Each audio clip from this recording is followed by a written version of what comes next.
दुर्गा सप्तशती का 8वां अध्याय रक्त बीज का वध। ध्यान। मैं अणिमा आदि सिद्धिमय किरणों से आवृत भवानी का ध्यान करती हूँ।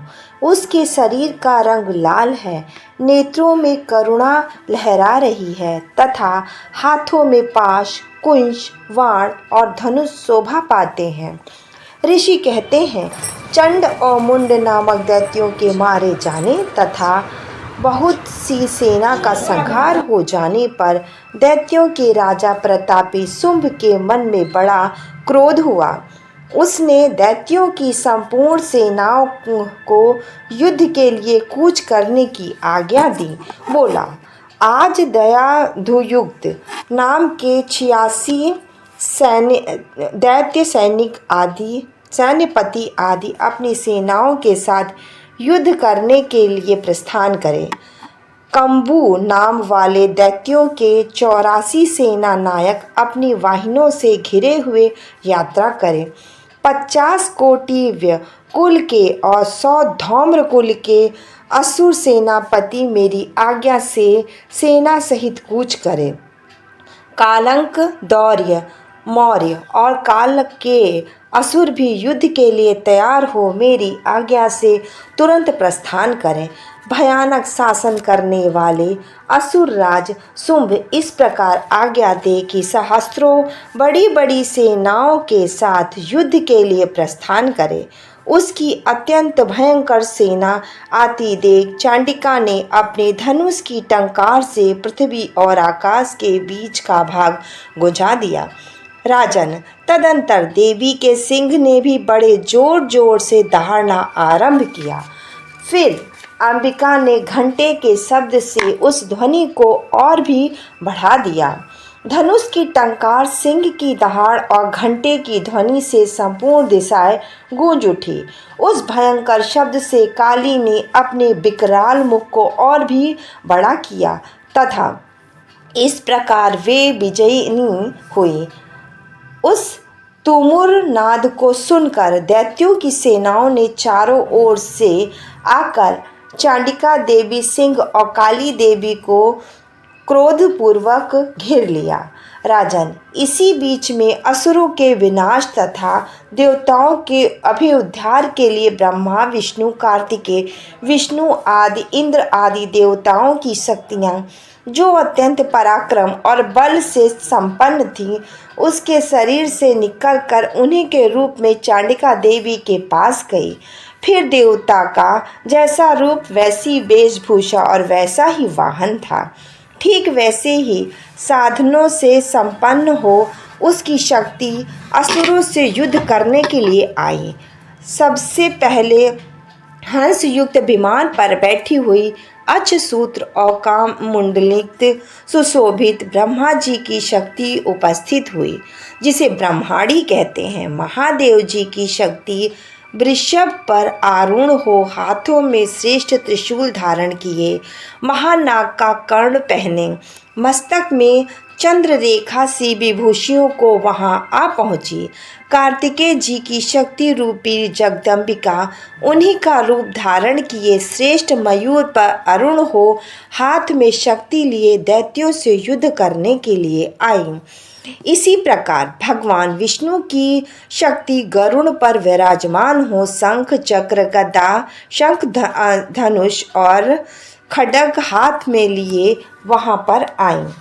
अनुपम यज्ञ वराहक रूप धारण करने वाली श्री हरि की जो शक्ति थी, वह भी 12वें शरीर धारण करके वहां उपस्थित हुई। नरसिंह शक्ति भी नृसिंह के समान शरीर धारण करके वहां आई। उसकी गर्दन के बालों के झटकने से आकाश के तारे बिखरते पड़े।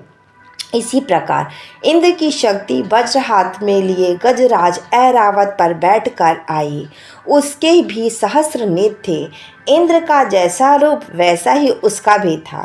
तदंतर उस देवी शक्तियों से घिरे हुए महादेव जी ने चांडिका से कहा, मेरी प्रसन्नता के लिए तुम शीघ्र ही इस असुरों का संहार करो। तब देवी के शरीर से अत्यंत भयानक और परम उग्र चांडिका शक्ति प्रकट हुई। जो सैकड़ों गीदड़ों की भांति आवाज करने वाली थी। उस अपराजिता देवी ने धूमिल जटा वाली महादेवी से कहा, भगवान, आप शुंभ और निशुंभ के पास दूत बनकर जाएं और उस अत्यंत गर्वीले दानव शुंभ और निशुंभ दोनों से कहें, साथ ही उसके अतिरिक्त भी जो दानव युद्ध के लिए वहां उपस्थित हो उनको भी यह संदेश दीजिए। दैत्य, यदि तुम जीवित रहना चाहते हो तो पाताल को लौट जाओ। इंद्र को त्रिलोक का राज्य मिल जाएगा और देवता यज्ञ भाग का भोग करेंगे। यदि बल के घमंड में आकर तुम युद्ध की अभिलाषा रखते हो तो आओ, मेरी शिवाएं तुम्हारे कच्चे मांस से तृप्त हो। चूंकि उस देवी ने भगवान शिव को दूत के कार्य में नियुक्त किया था, इसलिए वह शिवदूती के नाम से विख्यात हुई। हे महादैत्य भी भगवान शिव के मुख से देवी के वचन सुनकर क्रोध में भरे हुए जहाँ कात्यायनी विराजमान थी उस ओर बढ़े। तदंतर वे दैत्य अमर्ष में भरकर पहले ही देवी के ऊपर वाण, शक्ति, सृष्टि और अस्त्रों की वृष्टि करने लगे। तब देवी ने भी खेल खेल में ही धनुष की टंकार की और उससे छोड़े हुए बड़े बड़े बाणों द्वारा दैत्यों के चलाए हुए वाण, सूल, शक्ति और फरसों को काट डाला। फिर काली उनके आगे होकर शत्रुओं को सूल के प्रहार से विदित करने लगी। खड्ग से उनका कुचूमर निकाल दिए। रणभूमि में विचरने वाली ब्रह्मा जी के जिस जिस ओर दौड़ी उसी ओर अपने कमंडल जल छिड़ककर शत्रुओं के ओज और पराक्रम को नष्ट कर देती थी। महेश्वरी ने भी त्रिशूल से, वैष्णवी ने चक्र से और अत्यंत क्रोध में भरी हुई कुमार कार्तिकेय की शक्ति से दैत्यों का संहार आरंभ कर दिया। इंद्र शक्तियों के वज्र प्रहार से द्रवित हो सैकड़ों दैत्य दानव रक्त की धार बहाते हुए पृथ्वी पर सो गए। बारहवीं शक्तियों ने कितनों को अपनी थुनथुनों की मार से नष्ट कर दिया। दाढ़ों के अग्रभाग से कितनों की छाती छेद डाली। कितने ही दैत्य उसके चक्र की चोट से विदित होकर गिर पड़े।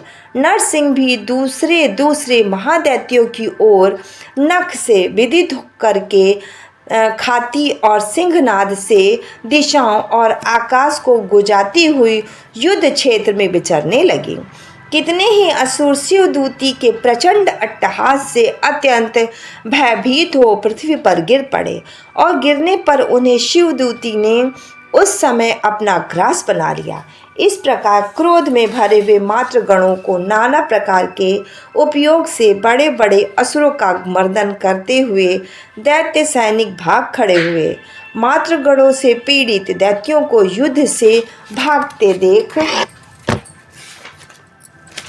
रक्तबीज नामक महादैत्य क्रोध में भरकर युद्ध के लिए आया। उसके शरीर से जब रक्त की बूंद पृथ्वी पर गिरी तब उसी के समान शक्तिशाली एक दूसरा महादैत्य पृथ्वी पर पैदा हो गया। महासुर रक्तबीज हाथ में गदा लेकर इंद्र शक्ति के साथ युद्ध करने के लिए आया। तब ऐंदिका ने अपने वज्र से वज्र बीज को मारा। वज्र से घायल होने पर उसके शरीर से बहुत सा रक्त चूने लगा। उससे उसी के समान रूप और पराक्रम वाले योद्धा उत्पन्न होने लगे। उसके शरीर से रक्त की जितनी भी बूंदें गिरती उतने ही पुरुष उत्पन्न हो जाते। वे सब रक्त बीज के समान ही वीर्यवान, बलवान और पराक्रमी थे। वे रक्त से उत्पन्न होने वाले पुरुष भी अत्यंत भयंकर अस्त्र शस्त्रों का प्रहार करते हुए वहां मातृगणों के साथ घोर युद्ध करने लगे। पुनः वज्र के प्रहार से जब उनका मस्तक घायल हुआ तब रक्त बहने लगा और उससे हजारों पुरुष उत्पन्न हो गए। वैष्णवी ने युद्ध में रक्त बीज पर चक्र का प्रहार किया। ऐन्द्री ने भी दैत्य सेनापति को गदा से चोट पहुंचाई। वैष्णवी के चक्र से घायल होने पर उसके शरीर से जो रक्त बहा और उससे जो उसी के बराबर आकार वाले सहस्त्रों महादैत्य प्रकट हुए, उनके द्वारा संपूर्ण जगत व्याप्त हो गया। कौमारी ने शक्ति से, 12वीं ने खड्ग से और महेश्वरी ने त्रिशूल से महादैत्य रक्त बीज को घायल किया। क्रोध में भरे हुए उस महादैत्य रक्त बीज भी गदा से सभी मात्र शक्तियों पर पृथक पृथक प्रहार किया। शक्ति और शूल आदि से अनेक बार घायल होने पर जो उसके शरीर से रक्त की धार पृथ्वी पर गिरी, उससे भी निश्चय ही सैकड़ों असुर उत्पन्न हुए। इस प्रकार उस महादैत्य के रक्त से प्रकट हुई असुरों द्वारा संपूर्ण जगत व्याप्त हो गया। इससे उन देवताओं को बड़ा भय हुआ। देवताओं को उदास और चांडिका ने काली से शीघ्रतापूर्वक कहा, चांडिके, तुम अपना मुख और भी फैलाओ तथा मेरे शस्त्र पात्र से गिरने वाले रक्त बूंदों को, उनमें उत्पन्न होने वाले महादैत्य को तुम अपने इस उतावले मुख से खा जाओ। इस प्रकार रक्त से उत्पन्न होने वाली महादैत्य का भक्षण करती हुई तुम रण में विचरती रहो। ऐसा करने से उस दैत्य का सारा रक्त क्षीण हो जाने पर वह स्वयं भी नष्ट हो जाएगा। उस भयंकर दैत्य को जब तुम खा जाओगी, तब दूसरे नए दैत्य उत्पन्न नहीं हो सकेंगे। काली से यूं कहकर चांडिका देवी ने शूल से रक्त बीज को मारा और काली ने अपने मुख से उसका रक्त ले लिया। तब उसने वहां चांडिका पर गदा से प्रहार किया, किंतु उस गदापात ने देवी को तनिक भी विदित नहीं किया। रक्त बीज के घायल शरीर से बहुत सा रक्त गिरा, किंतु जो ही वह गिरा त्यों ही चांडिके ने उसे अपने मुख में ले लिया।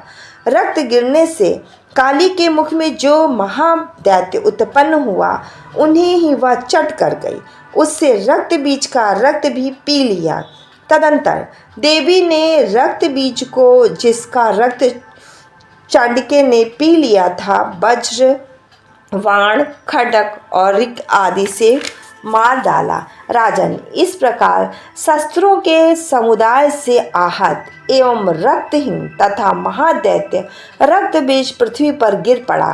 नरेश्वर, इससे देवताओं को अनुपम हर्ष की प्राप्ति हुई और मातृगण उन असुरों के रक्तपान के मद से उदास सा होकर नृत्य करने लगे।